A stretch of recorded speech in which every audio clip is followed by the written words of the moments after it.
নমস্কার, দ্য বাংলা রিপোর্টে সকলকে স্বাগত। এবার ট্রাম্পের গালে চড় বসালেন রাশিয়া। এ কি হলো, চলুন শুনে আসা যাক।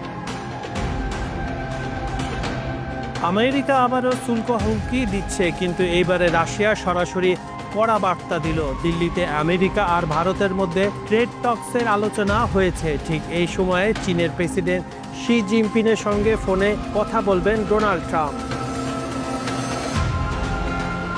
আর তার আগেই রাশিয়ার বিদেশমন্ত্রী সার্গে ল্যাভরভ বললেন, ভারত আর চীন এরা তো প্রাচীন সভ্যতা, আলটিমেটামের কাছে মাথা নোয়াবে না। চ্যানেল 1 টিভির দ্য গ্রেট গেম অনুষ্ঠানে ল্যাভরভ খোলাখুলি সমালোচনা করে বললেন, মার্কিন যুক্তরাষ্ট্র যদি বলে আমার মতো করে চলবে, না হলে শুল্ক চাপাবো, তাহলে সেটা কাজ করবে না।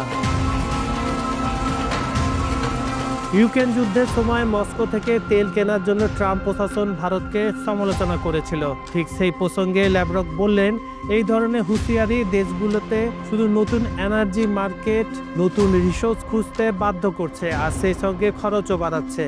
কিন্তু এর থেকেও বড় কথা, এই চাপের মধ্যে একটা নৈতিক আর রাজনৈতিক বিরোধিতা তৈরি হচ্ছে।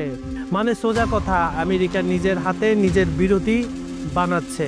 তবে মজার ব্যাপার হচ্ছে, একদিকে শুল্ক হুঁশিয়ারি, আরেকদিকে ট্রাম্প আবার নরম সুরে বলছেন, আমি ভারতের খুব কাছের প্রধানমন্ত্রী, খুব কাছের, ওনার জন্মদিনে ফোন করে শুভেচ্ছা জানিয়েছি।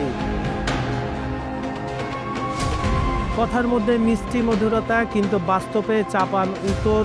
এই নিয়ে জমে উঠছে ভূ রাজনীতি। আর চলে যাচ্ছি, ফের দেখা হবে। ভালো থেকো বন্ধুরা। Arnab Mukherjee, the Bangla report.